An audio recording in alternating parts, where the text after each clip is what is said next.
Hello students, welcome to the second part of the five kingdom classification. In today's lecture we are going to start with the Plantae classification. Okay, in the last lecture we have completed the Monera, Protista and fungi, and today we are going to start with the Plantae part. So there is a basic start, that is it is multicellular in nature. It is multicellular, it does have a well defined nucleus and autotrophic in nature. Autotrophic means the plants can prepare their own food, and well defined nucleus means it is eukaryotic in nature. So this Plantae has a big classification. They have been classified into five parts, that is Thallophyta, Bryophyta, Pteridophyta, Angiosperms and Gymnosperms. These are the five different classifications. So one by one we are going to study about them. That is the Thallophyta first. So first, before starting of this classification, I would like to make it easy for you. Thallo means shapeless,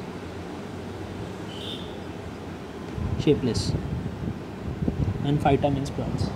The Thallophyta means the shapeless plants, the plants which does not have the shapes. Why they does not have a shapes? Because they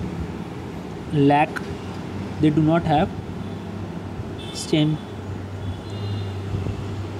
roots and leaves. They does not have all the three: roots, stems and leaves. They have roots, stems and leaves. So that is why they are classified in the Thallophyta. Now, and then why, if they don't have roots, stems and leaves, so why they are classified in the plant for us? Because they have the chlorophyll. Okay, because they do have the chlorophyll. And this Thallophyta are basically aquatic in nature. Where you are going to find this Thallophyta? So I would like to give an example. Suppose this is a pond. Okay, so you have seen this green color substance that grows inside this pond. What is green color substance that grows in the pond? This is nothing but the algae. This is nothing but the algae. Okay, so this algae include different types. Okay, that is volvox, one of the example. That is Clamodomonas. This is the second example of Thallophyta. So Thallophyta means does not have a root, stems and leaves. Okay, not a proper development of the body. They are primarily aquatic in nature. They have been classified on the basis because they have chlorophyll and they are green in color. This is the basic structure of the Thallophyta. On the top you can see it does not have roots, stems and leaves. Okay, this is an algae type. Second, there is a Bryophyta. What does that mean? See, the word Bryophyta, the word bryo, B-R-Y-O, means the mosses. Okay, these are the mosses. Now there is a difference between a Thallophyta and a Bryophyta. In Thallophyta, roots, stems and leaves were missing, but in the case of Bryophyta, stems and leaves are present. Stems and leaves are present.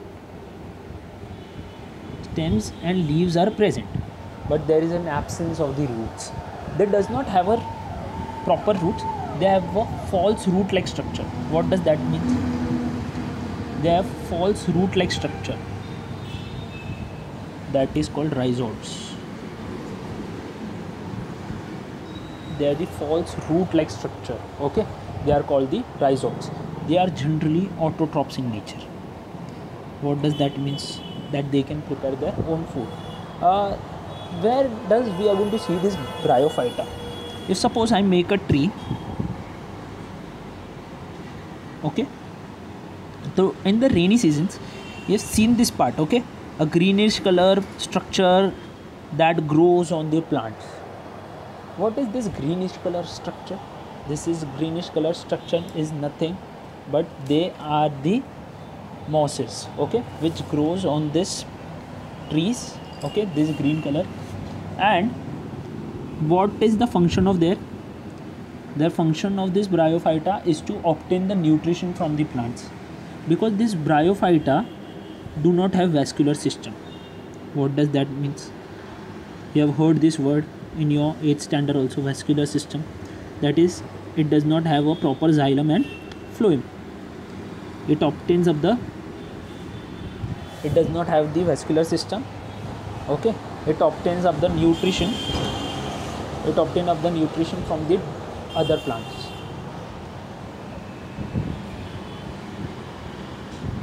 Now third is pteridophytes. What does pteridophyte means? Pteridophyte means all ferns or ferns condition plant. All ferns, and the second example will be quillworth. Now in pteridophytes, root, stems, leaves, all the three structures are present. All the three structures are present, that is root, stems and leaves. But what is the difference in this pteridophyte? See, suppose this is a leaf. On the underside of the leaf. What do you mean by underside of the leaf? On the back surface, okay? On the back surface of the leaf, you are going to see this kind of a pores. Okay? We are going to see this kind of a pores. What is the function of this pores? When this pores get the favorable condition, they comes out from their leaf and goes into the soil. And when this pores goes into the soil, okay, into the soil, so when they get water, when they get favorable temperature, okay, and proper oxygen, their pores develop into a new plant. So the function of this pteridophyte is, they are the spore bearing on the underside of the leaves. They usually reproduce means grow from the spore formation, and spore formation is nothing but the asexual method. What is spore formation means? It means asexual methods of reproduction, because it does not involve any of the parent, that is the male or the female. It gives a new generation on its own due to the spores. Now these gymnosperms and angiosperms have been classified into spermatophyte. See, this word is not there in your text, but just a basic understanding in order to understand. Spermatophyte means these gymnosperms and angiosperms have been classified into the spermatophytes. Spermato means the sperm and phyte means the plant sperms. Now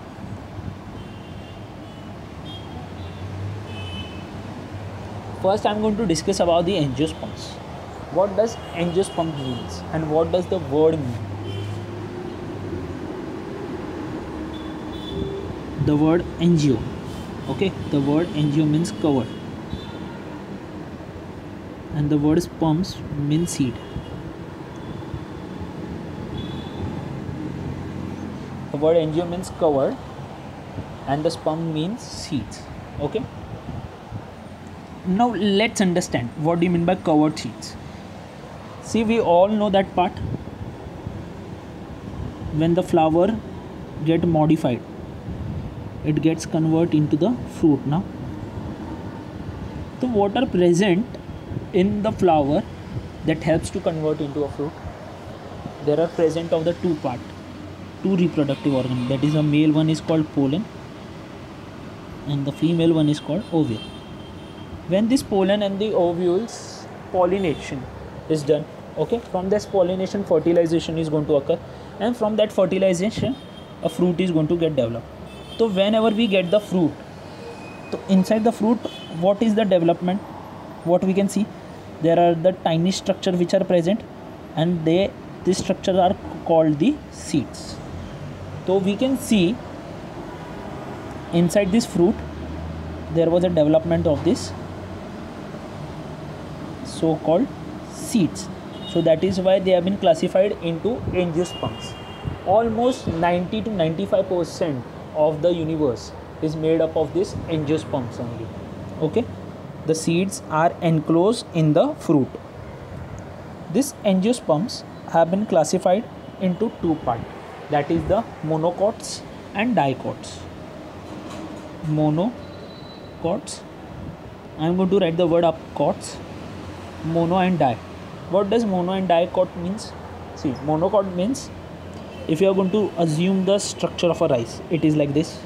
If you are going to assume the structure of maize, so it will be like this. But if you look at the structure of a pea, potato, apple, so it will have a two side na. Suppose this is a pea, it will has a two side, right?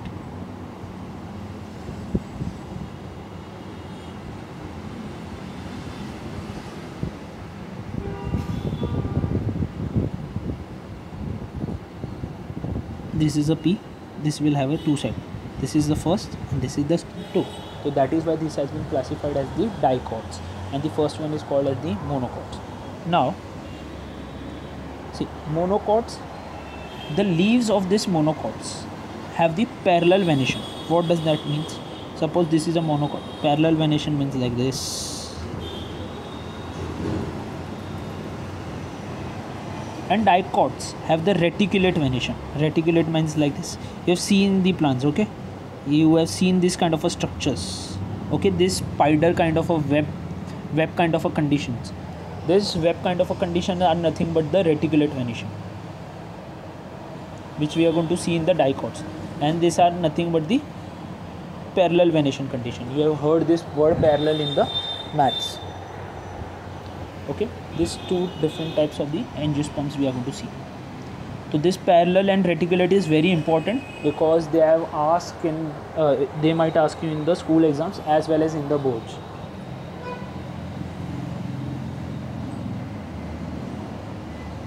Now, and gymnosperms. So first, angiosperm means what? Covered seeds. So what would be gymnosperms? The seeds which are not covered. Yes. So gymno means naked. Then naked means which is not covered. So why it is not covered? Because see, these are again the spermatophyte only. This gymnosperms, okay, this gymnosperms, the seeds are not enclosed in the fruits. See, in the case of the angiosperms, this was a fruit and inside this fruit there was a seeds. But gymnosperm seeds are directly exposed to the atmosphere. Suppose this is a gymnosperm. Suppose these are the seeds. Okay, so these are the seeds which are directly exposed to the sunlight. Okay, these gymnosperms bear a special structure. This structure is called cones. This gymnosperm bear seed in structure called cones. Okay, and inside these cones there are two what is present in this, there are two types of cone, that is the male cone and there is the female cone. This male cone and female cone. Okay, what is present in the male cone? That is the pollen. What is present in the female cone? That is the ovule. Okay, so this gymnosperm bear seeds in structure called cones. Okay, and what does they bear? They bear pollens and ovules. So these are the different type of the structures we are going to see. This is the bryophyta, pteridophytes, fern. Okay, angiosperms. In the angiosperm condition you can see out here. In the gymnosperm, see this is nothing but directly the seeds only, and this special seed structure is called as the cones, which has the pollens and the ovules. In male it will be pollen and in female it will be ovule. Then animal kingdom. They have been classified into three: multicellular, organized nucleus and heterotrophic. Multicellular and organized nucleus is very obvious to understand right now, because organized nucleus means the eukaryotic only. Heterotrophic, what do you mean by word heterotrophic? Heterotrophic means what? That these animals are going to obtain nutrition from other organisms. Okay, they are going to depend on the other plants. They are going to depend on the other, depending on other for food.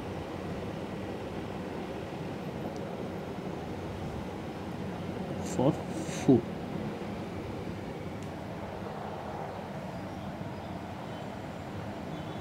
These are some of the classification of the animals. This picture seems to be a very funny one, but if you assume there are different types of animals we can see out here. Okay, why the animals? The kingdom of animal is very vast because there are millions of diversity in the natures. Some of there are terrestrial animals, means which lives on land. Some of them are aquatic in nature, which means they lives on in the water. Some of them are aerial animals, like they fly and all, and some of them are amphibian, which lives on land as well as water, like frogs. So animal classification is quite big. Now there is a scientific name concept called. So first I'm going to write. Suppose, before making you understand of the scientific name, let's take an example. Mango. Suppose mango in Hindi will be called as aam, and then aam would be called as amba in Marathi. What is mango means? Means a fruit. What does aam means? A fruit only. And what does amba means? A fruit only. So what is the difference between all these words? See, this mango is in English. Aam means in Hindi, and amba means Marathi. Suppose I give an example to you. Suppose you are talking to a foreigner who is suppose he is an American, okay, and if you are going to say him, okay, would you like to have mango? So he will understand that mango is a fruit, okay. But if you are going to say him, okay, if you are going to have aam, so he won't understand that part. And if you talk in Marathi, okay, do you want to have amba? Again there would be a difficulty for him to understand. Why?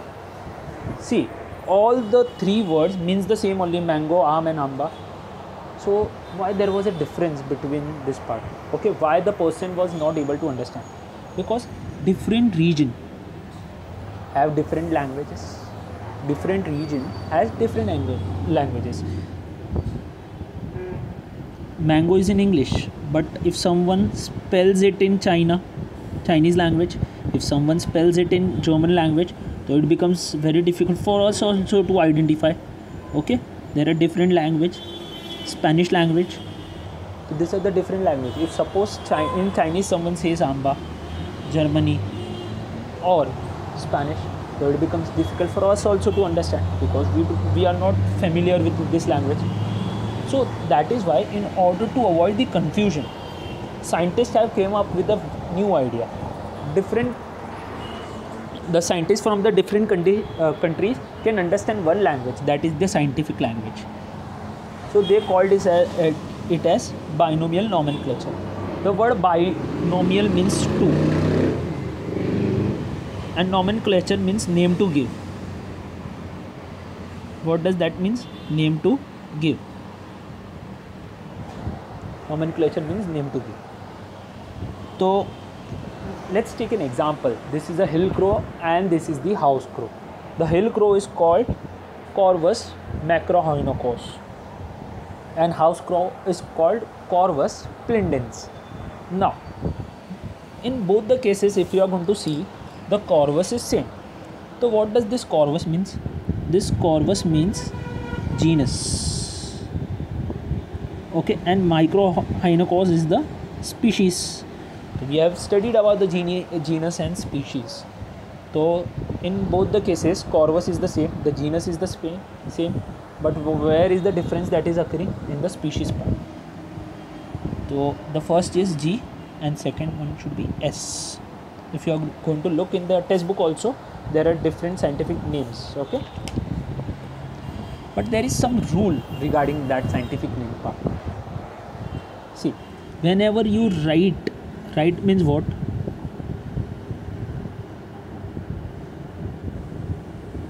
Whenever you write any of the name in scientific, the genus part, that is this, should be capital with the start. In the start only it should be capital. In the species part, the starting name should be small. Okay, see, in the genus part and species part, in the genus the first letter should be capital. In the species, first letter should be small. This is the rule. And after writing up any of the scientific name, just underline it. So these are the two rules. What is the first rule? Genus starts with a capital letter and species start with a small letter. This was the first. And what was the second rule? After completion of name, of giving up the scientific name, we should underline it. And why it is known as the binomial nomenclature? Because there are two names, that is genus and species, no? So that is why it has been given the name binomial nomenclature. So these are the basic difference between a plants and animals. They have chlorophyll, does not have a chlorophyll, autotrophic, heterotrophic, cell wall, no cell wall, fixed into soil, moves from one place to another. This is a very basic difference, you can even understand by yourself. They have large vacuole. These plants have a large vacuoles, and animals does not have a vacuole because it can easily drink up the water from its mouth only. Now main part, major group of animals. This kingdom, that is the animal kingdoms, have been classified into the 9 phyla. What does that mean? See, phylum. What was phylum? Phylum is the largest division in the classification of plants and animals. So inside this, we are going to learn about the 9 phyla. See, from 1 to 8 phyla, it is non-chordata. What does that mean? And the last one is chordata. What does chordata means? Chordata means backbone. Backbone means what? Spine. Okay, spinal cord. So from 1st to 8, they are considered as non-chordata. Means this animal does not have the backbone. Like who? Bath sponge, cycon, okay, jellyfish, this snails, slugs. This some examples are there which classified under non-chordata because they does not have the backbone. And who are the chordata? Like we humans, some of the fishes, okay, birds, bats, okay. We mammals have the backbone, so that is why it has been classified into 9. And from 1st to 8, it is non-chordata. So let's understand the first one, that is the porifera. The first, what do you mean by the word porifera? The word porifera means the pore bearers. Pores bearer. Now it has two structures, that is the cycon and the bath sponge. This is the cycon, okay. These are the two examples of this porifera kingdom, and you should understand and you should write in your exams as well because they ask you, okay, give an example of a porifera. So what is the peculiarity of this cycon part? That this has the one opening which is at the top, we can see out here,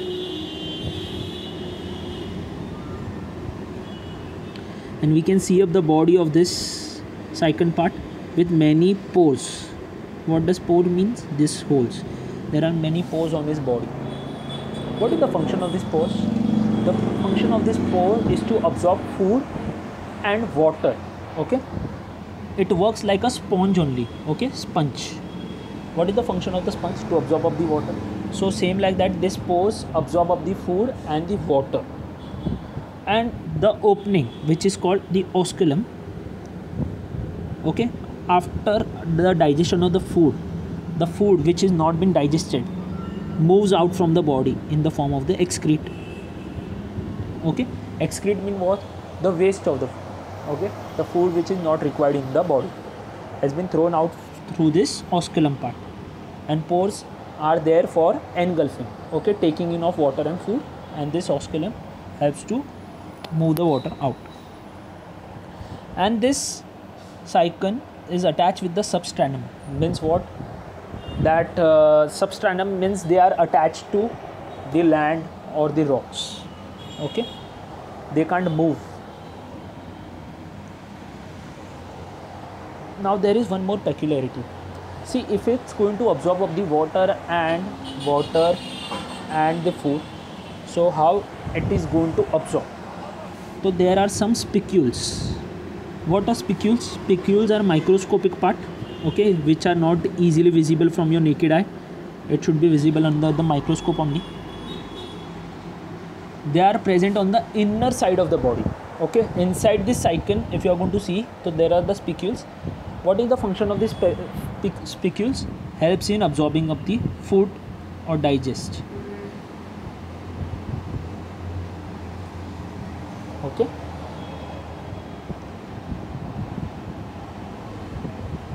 Now second phylum, that is the Cnidaria or Coleotreta. What does Cnidaria means? A sac kind of a structure. A sac like a structure. Now if you are going to look, there is one mouth at the center. There are hair kind of a structure.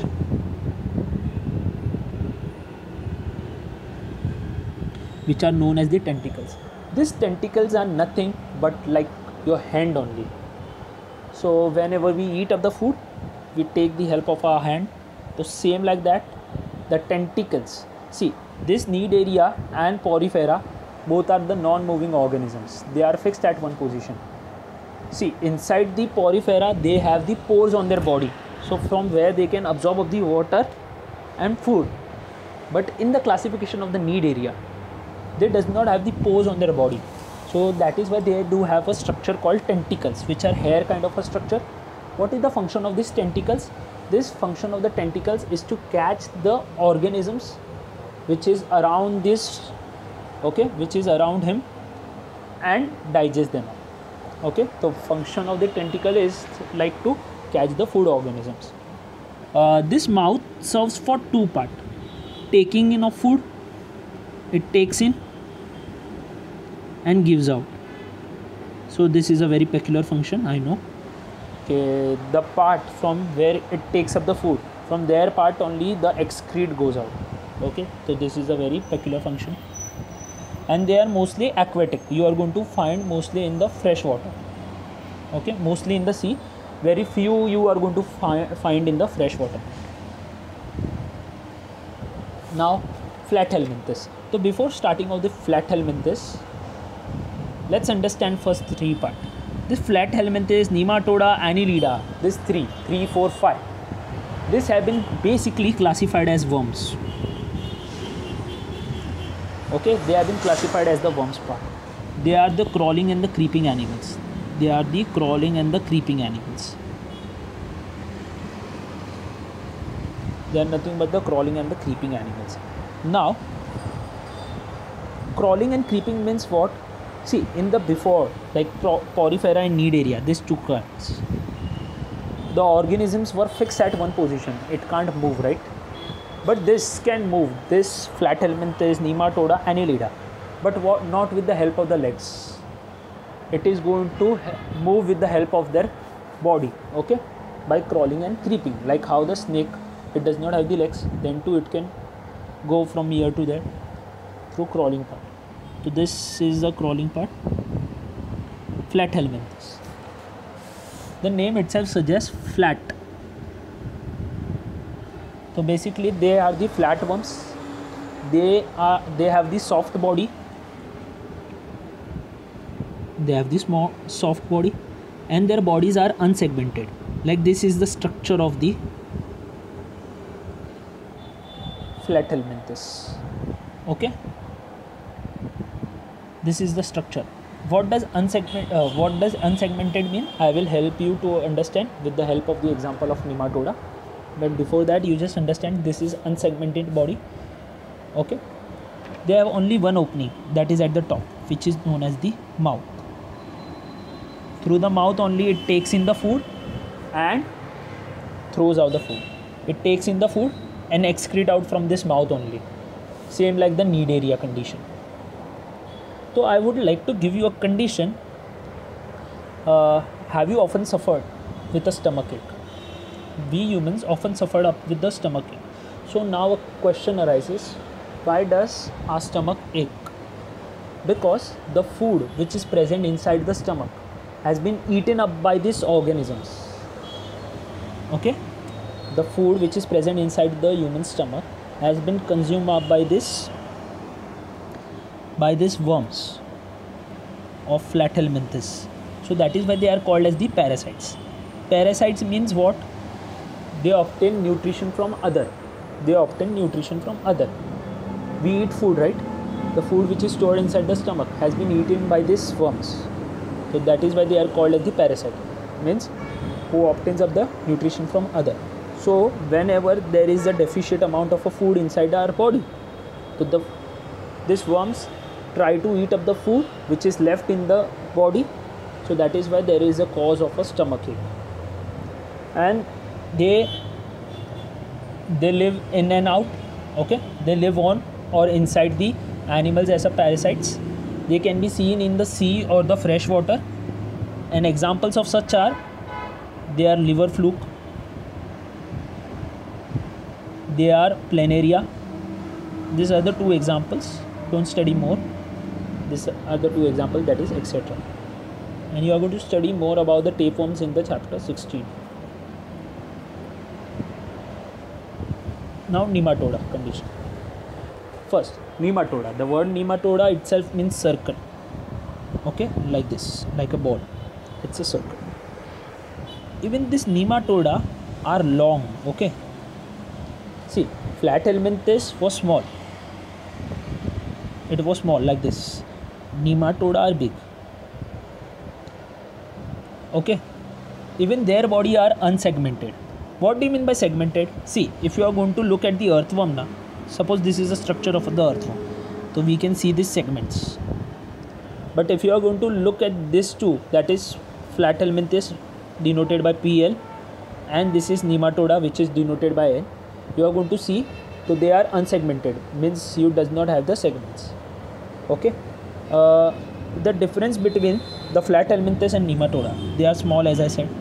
Nematoda are quite big. They are both unsegmented. They have only one opening, that is the mouth. They have two openings. This is a mouth and this is the anus. What is the function of this mouth? To take in the food. And what is the function of this anus? To excrete out the food. Okay. Even they are parasites. They can be found inside the body and they can be found also in the soil. Okay. So inside the humans, what are present? Ascaris is present and hookworm inside the humans.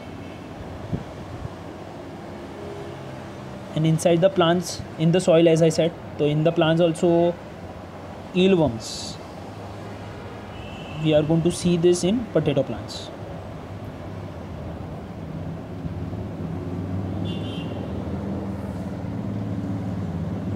If you want to see up this structure. This is the Flagellanthus. What is this sucker means? This sucker means the mouth only. Okay, sucker means the mouth only.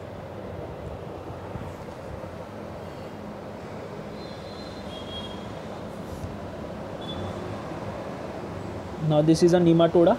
As I said, nematoda means the circle. If you are going to see at the Ascaris, this is the anus and this is the mouth. Okay, and this is the eelworm which you are going to find in the potato plants. So these are the two examples. In the next lecture we are going to discuss the next phylum, that is the Annelida. So as of now we are going to take an end to this part. So this was the part 2 of 5 kingdom classification. Thank you students.